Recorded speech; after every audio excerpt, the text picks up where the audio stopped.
Hello and welcome back to the podcast by Erik and Gilbert. And please don't be too surprised that it's only me talking.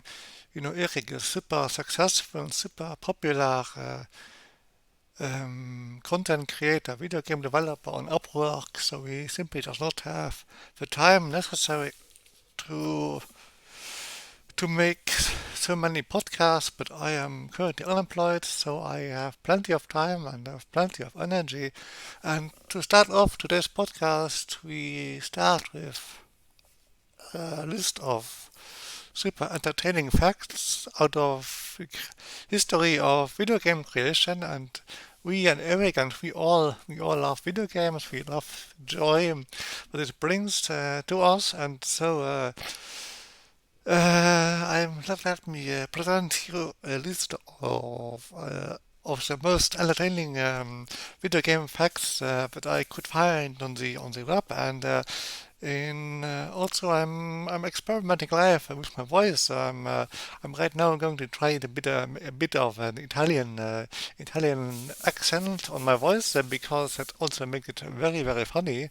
And so the first fact is the did you know that during the development of the original Pac-Man game, the development only took 1 year, and so this classic arcade game was released in 1980, but it was created by a small team of developers in Japan, and they were led by a guy named Toru Iwatani. And as we all know, Pac-Man, our favorite game, it went on to become one of the most popular and iconic video games of all time. And so I think just Pac-Man is a great minimalistic top-down game, but it saved resources and it made we all love the gameplay, and it made a very entertaining gameplay available to all of us just by using very little resources. And second thing is the development of the first Halo game was inspired by a Macintosh game called Pathways into Darkness. And according to the studio behind the Halo franchise, Bungie, Pathways into Darkness was a major influence on the design and gameplay mechanics of the first Halo games. And I personally am interested in being a voice actor anyway, whether I'm paid or not. So I'm just going to continue with my Italian accent, and I think my speech much more entertaining. And as I said, Eric and we are all here about entertaining you. Speaking of voice acting, did you know that the voice actor for Mario, Charles Martinet, did not originally audition for the role? In fact, Martinet was working as a voice actor in San Francisco when he stumbled upon an audition for a character named Mario, and he decided to try out for the role on a whim. And his story says ended up playing the part, which he has played ever since. It's just about being lucky enough that you fit into the role. And also the original name for the PlayStation was PlayStation X. The reason is that Sony had originally planned to partner with Nintendo to create a CD-based add-on for the Super Nintendo, but the deal fell through, and Sony went on to develop its own gaming console, which was initially called the PlayStation X before being branded as the PlayStation. And the last information I got for you on this short list is, but don't worry, the video is not yet over. Instead, this list is just the beginning. The iconic jumping sound in Super Mario Bros. Was created using of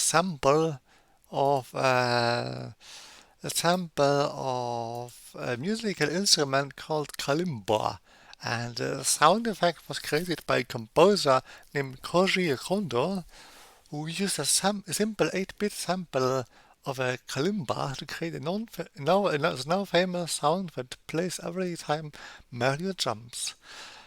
Those small, funny anecdotes supposed to were just supposed to warm you up for today's entertaining podcast, which is all about video game development. And we all love video games, but the thing is, we love classics and we love funny games and we love the way how video games keep us entertained. So let's have a look at some super famous video game classics, and you are going to know all of them. And so today we are in this list. We are only going to talk about classics and not the most recent, most popular games. Well, number one is super famous Super Mario Bros. It was released in 1985 for the Nintendo Entertainment System (NES), and Super Mario Bros. Is one of the most iconic video games of all time. And we all know it, and the game follows Mario as he navigates through a series of levels, defeating enemies and collecting coins along the way. And the second one here is Tetris, and Tetris was originally released in '84, and it is a puzzle game in which players must arrange falling blocks in order to create complete lines. And the game, I always thought that Tetris was about avoiding preventing to have the screen fill up with parts, so you have to match fitting parts together so they dissolve into thin air and then dissolve, and so you could, if you work well and if you are lucky, then you could work on forever. But there's more depth to Tetris, and it's still top popular today. And this game has actually been released on virtually every gaming platform since its original release. And let's come to the next classic, which is Legend of Zelda. Who has not heard of Legend of Zelda? It was first released in 1986 for the NES, and it is an action-adventure game in which players control a character named Link as he navigates through a fantasy world, solving puzzles and battling enemies. And I think we all really enjoyed doing that. Another game is one I mentioned before is Pac-Man. It was released in 1980, and Pac-Man is a classic arcade game in which players control a yellow circular character as he navigates through a maze, eating pellets and avoiding ghosts. And the last classic is Doom. It was released in 1993, and Doom is a first-person shooter game that is widely regarded as one of the most important and influential games of all time. And the reason is the game's fast-paced action and intense violence helped to popularize the first-person shooter genre and inspire countless other games in the years that follows. And so this classic give us an idea of what makes games popular, and of what what classics have those things that we all enjoy, and because we are game developers and game lovers, it is super important to understand what you in the audience what you want, what you enjoy. And so we made some research about what you really enjoy, and that is above all fun and entertainment. We all play video games to be entertained and to enjoy them, and a game that is fun to play and provide a satisfying experience is likely to be popular among gamers. So yeah, so the focus on our video games is clearly on providing entertainment more than anything else, and one super important thing to support an entertaining game is to have great graphics and visuals.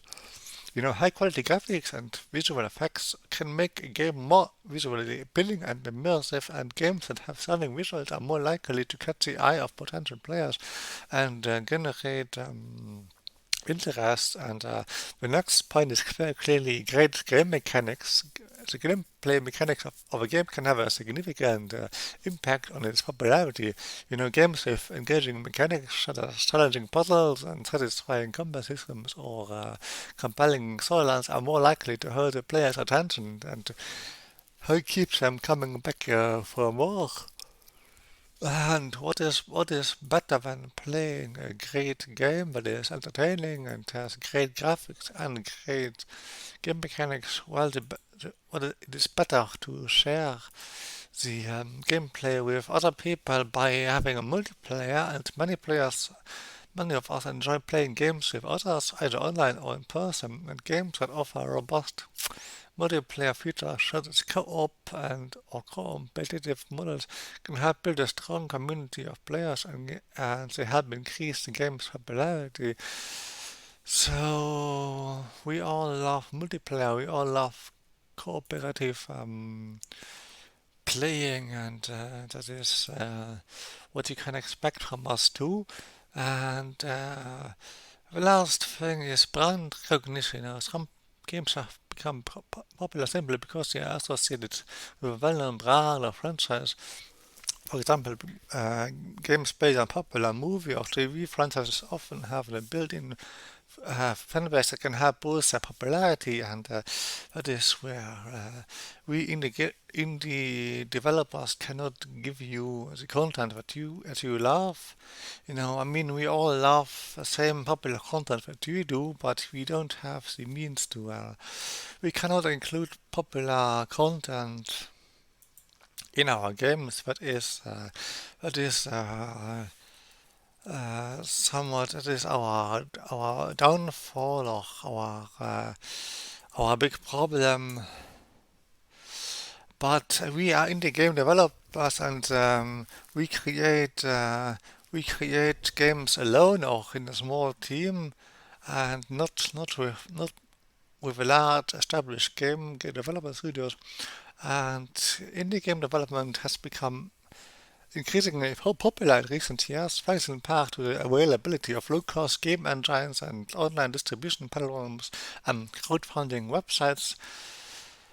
And one of the defining characteristics of indie games is a unique and often experimental gameplay mechanics, storylines, and art styles that many of us actually love, and indie game developers are not bound by the expectations or constraints of larger studios, which allows them to take more creative risks and explore more ideas.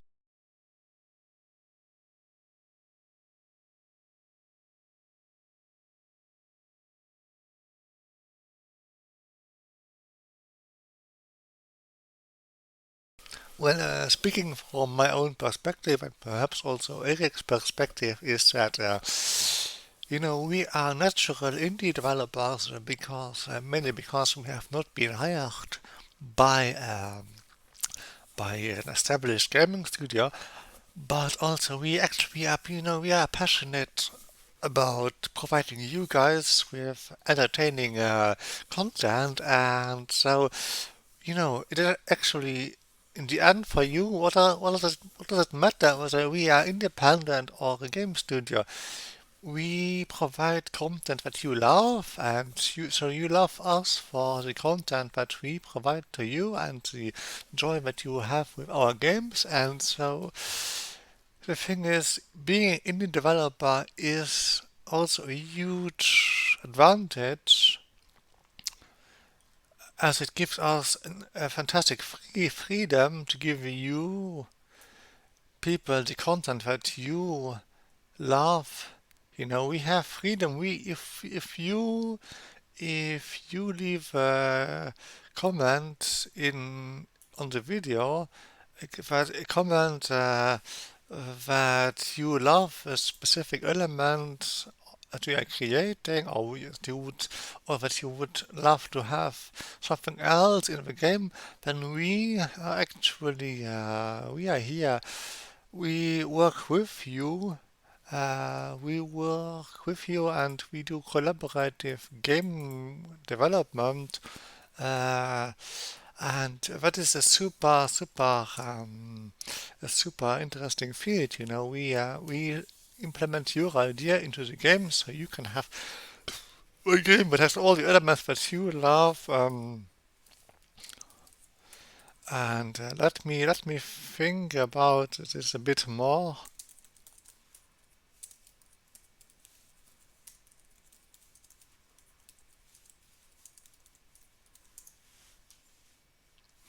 So this means that we would build a game together with you, which is a community-driven development. It is a growing trend in the video game industry. We all know that you love to be part of this, and you don't just want perks and achievements.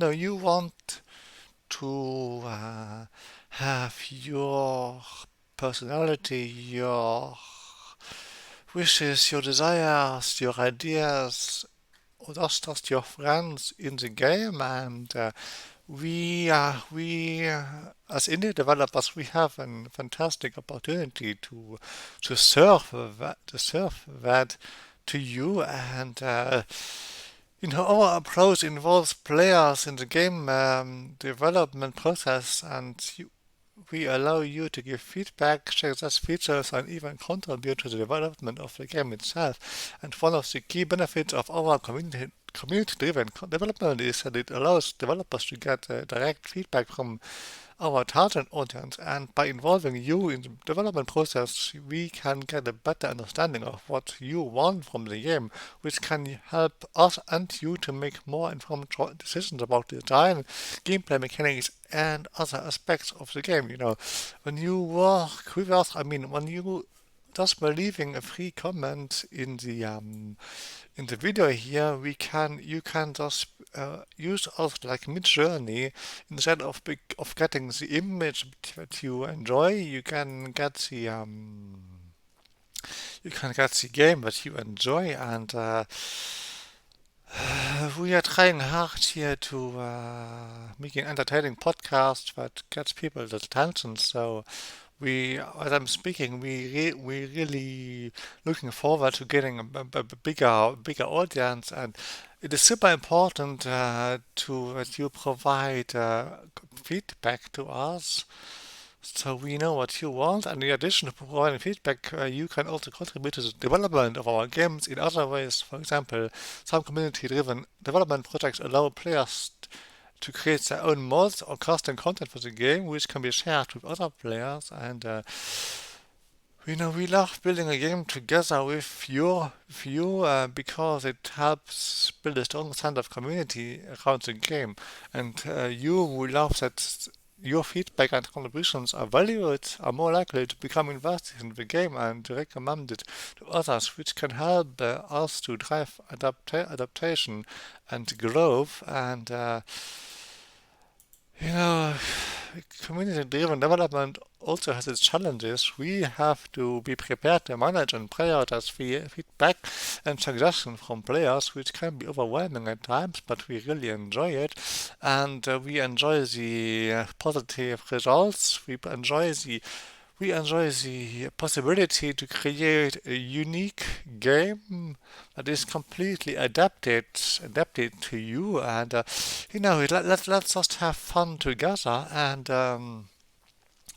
of course we how should I say it?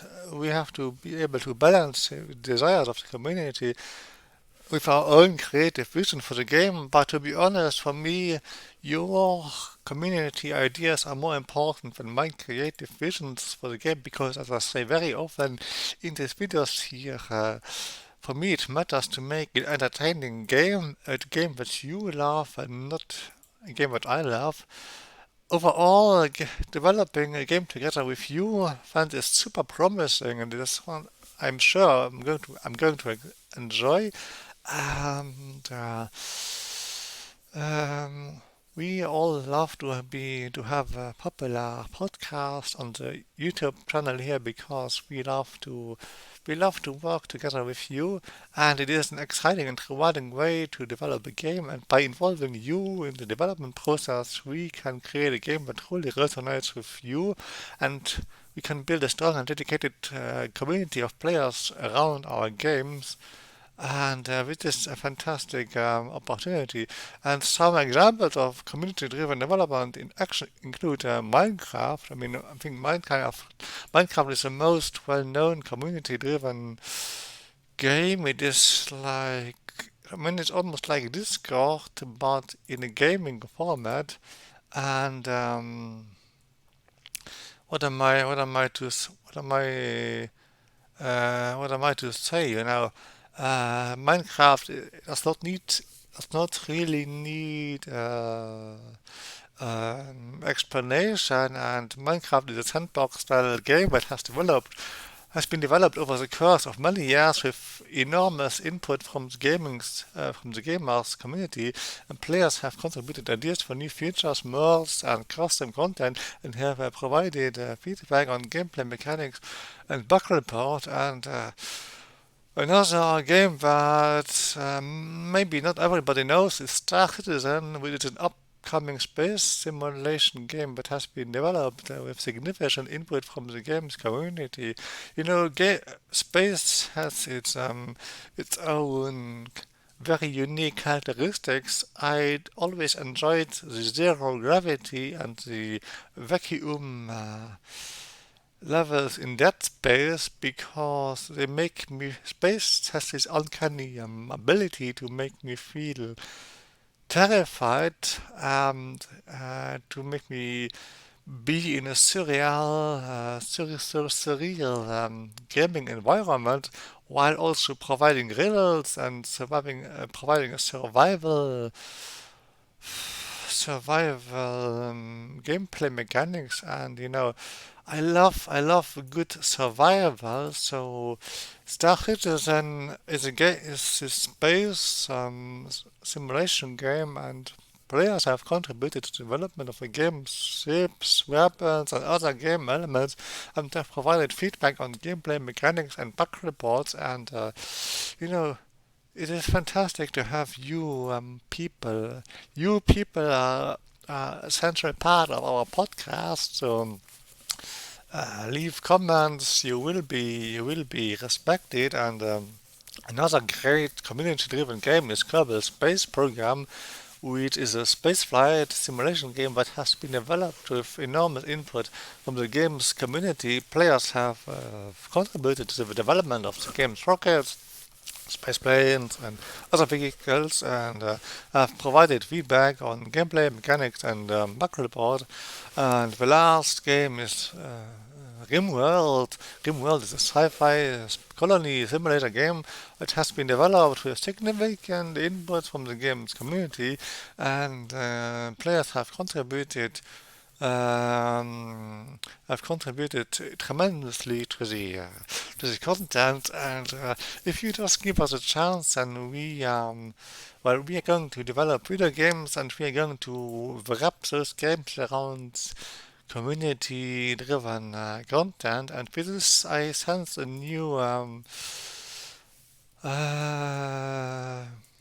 a new era of video game development, which is all about the community-driven content. Let me think about it a bit more. Let me make a short break now of a minute just to gather here my resources. And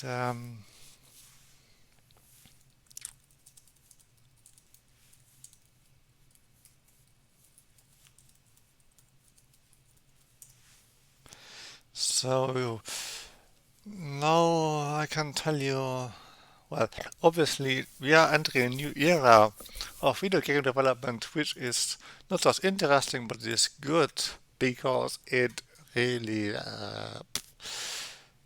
to be honest, you always wanted to be part of the game, right? I mean, why did you play Resident Evil as a child? Why did you play any popular game as a child? Because you wanted to be part of the game. And now with modern technology, we have a completely new opportunity that you can share your ideas and have them directly into the game. And so, in this new era of video game development is emerging and it is focused on community-driven content.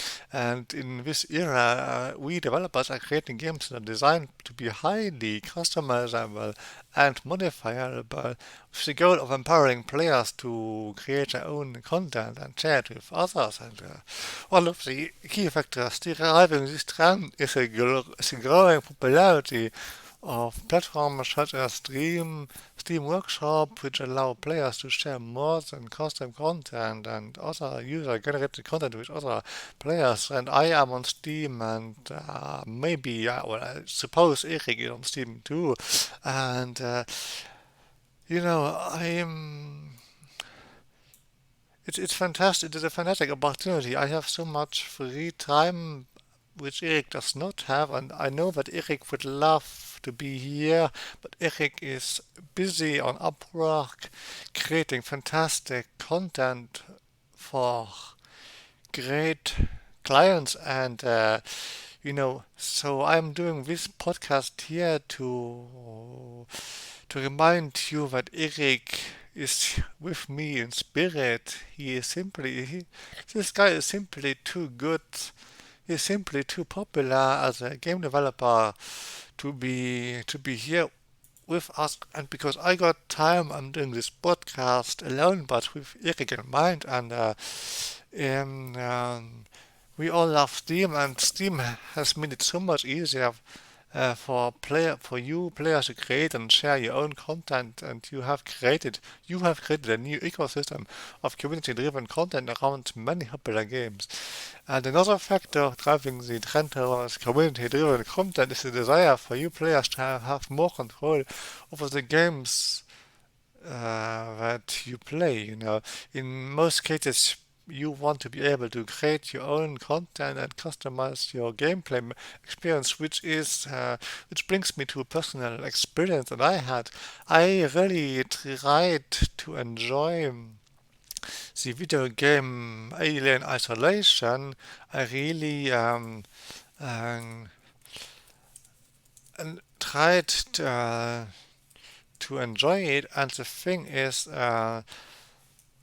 that the game for me the big weakness of the game is that it is impossible to survive in the game. And for me, I wanted to enjoy the visual of the game, and uh, for me the game would have been perfect if the thing is with alien isolation is this: once the alien sees you, it will charge up to you and kill you, and there's nothing you can do.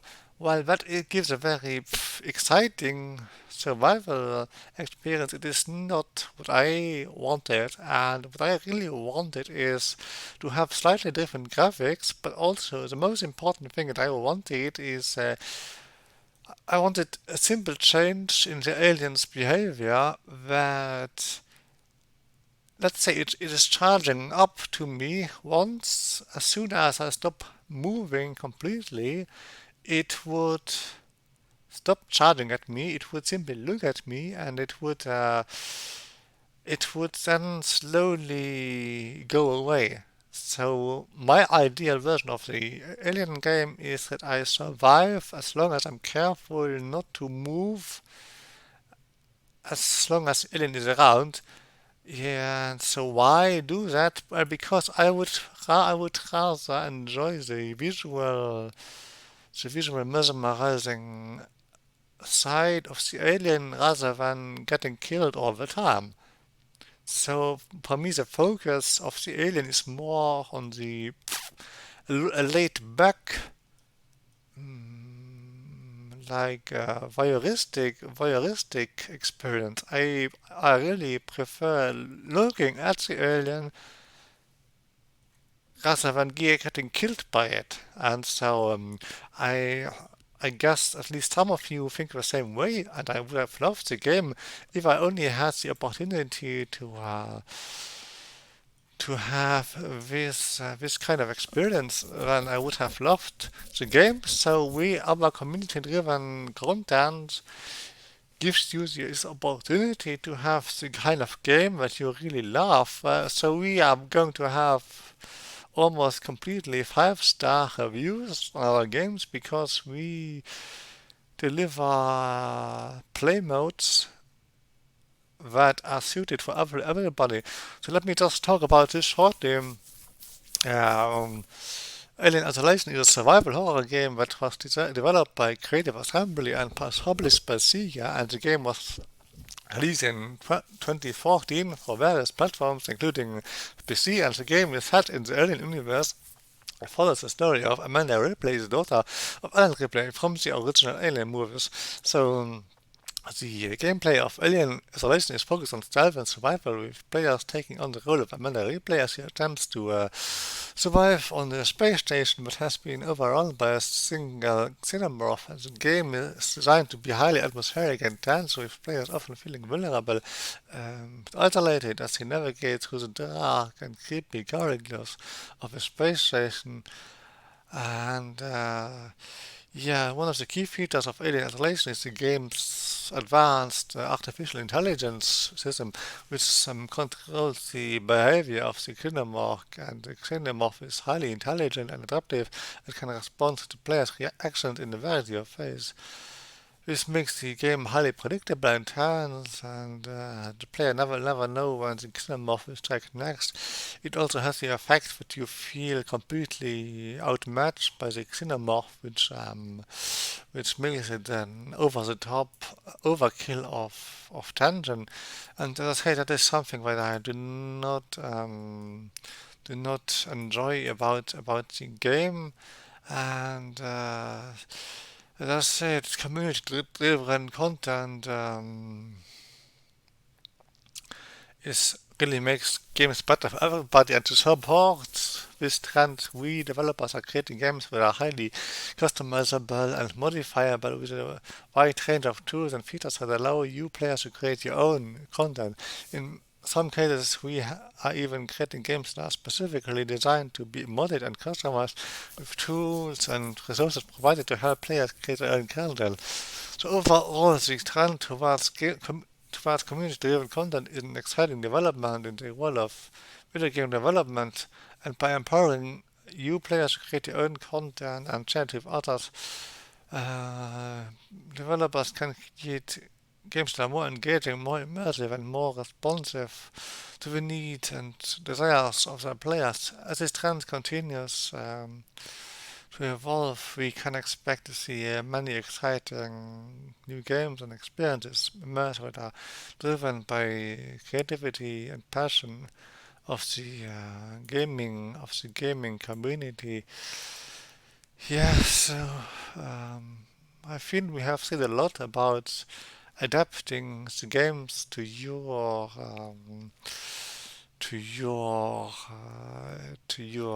needs and wishes, and I think we all just enjoy great games, and so I did some research on how you on websites that you can use to find video games that you really enjoy, and you're going to know some of those websites. Actually, they're quite well known, and the first one is Steam, and so Steam is a super popular virtual library for games, which also allows you to find games that are similar to the games that you already like, or just find completely new games based on tags and stuff. And uh, Steam offers a wide selection of games across all genres with detailed user reviews and recommendations to help you find games that match your interests. And another one is GOG.com. I'm actually using GOG to play an old game called Star Trek Voyager Elite Wars, and it is one of my favorite games. And It's actually a perfect game or almost perfect game. And GOG is a digital distribution platform that specializes in offering classic and indie games, and the platform offers a curated selection of games that are free of DRM with a super useful, super big advantage, and it makes a popular choice for game developers who want their own games outright. We want to own the games, because with the RAM and other crap, you don't actually own the game, although you paid money for it, and the RAM never goes off your computer, and it just sucks. And one website I really love for reviews is Metacritic. I really prefer Metacritic to Roger Ebert, because I for two reasons. Metacritic gives you user reviews, and it gives you a wide range a small range of user reviews. It gives you bad reviews, mediocre reviews, and good reviews. This means that bad reviews are simply reviews that say that the game is bad and give you more or less explanation of why it is bad, while good reviews gives you text on saying what is good about the video game or movie or whatever. The thing is that Metacritic gives you much more believable reviews. On Roger Ebert you have one single review that either tells you that the movie is superb in all of its ways, or terrible in all of its ways, or anything in between. What I'm saying is, Roger Ebert gives you one review that is made by some sketchy reviewer, but you never know whether you can trust. And to be honest, some of my experiences with Roger Ebert were terrible. In example, he gave a 3-star review to the new Lion King movie, and my experience watching this movie was terrible. I would give it half a star at best, and so why on earth would I trust Roger Ebert? It is not a reliable movie review website for me, and I'm wondering whether they get paid to give very specific positive reviews. The Metacritic is completely different, as it offers aggregate reviews from gaming hub applications, and it gives a score to each game and movie and whatever based on overall critical reception, which makes the overall review score much more credible. It can be a useful tool for identifying highly rated games in a particular genre or category. And I also want to highlight that there are certain movies or games which seem to be very polarizing. You either love the game or you hate them. For me, my experience with Skyrim, in example, was mediocre at best and terrible at sometimes. And the thing is that, you know, the huge problem is, the thing drama is, I would have loved Skyrim if I could easily adapt it to my needs. But the thing is, I did not need a cosmetic adaptation. I needed a story adaptation. For me, the story and the delivery of Skyrim simply does not work. I always hated the overburdened inventory. Maybe I'm a messy on this, but I always had a ton of stuff in my inventory that I could not sell. And you see the problem. If Skyrim was more of a community-driven game, if I was more able to adapt the game's style, the game's inventory management, games, I don't know, game mechanics to my needs, I could I could have the game that I wanted.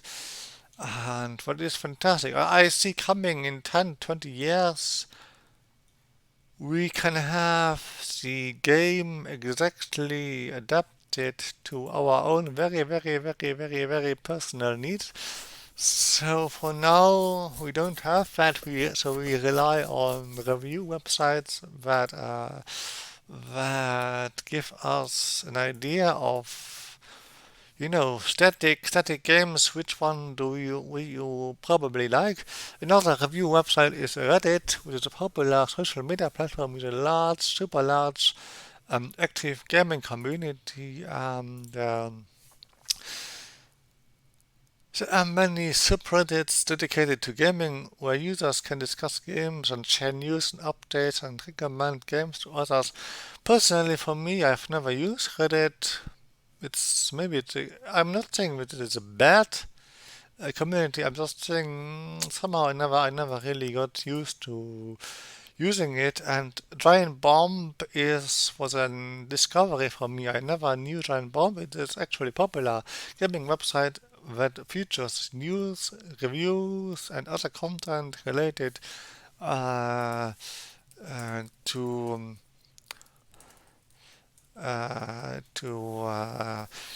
video games, and the site users community is highly active and can engage, and the site offers a wide range of features to help users discover new games and connect with other gamers. And it is obvious that Eric and I, we are going to use all of those fantastic websites to help you users find our games. We are just humble video game developers. We are working hard to make a community-driven great game, and so we need those websites um, to help you find us. We fully understand that you have a big problem finding us on YouTube. So please leave a like on the video and please subscribe to our channel. And for me personally, in the next video, I'm going to talk about my personal research on how to be a funny voice actor. In example, by making this funny and fitting Italian voice acting style. The next video, I'm going to talk to you about my personal research about knowing how to be a fitting voice actor and deliver the content that you actually going to like for listening to me talk about this kind of stuff. So see you in the next video.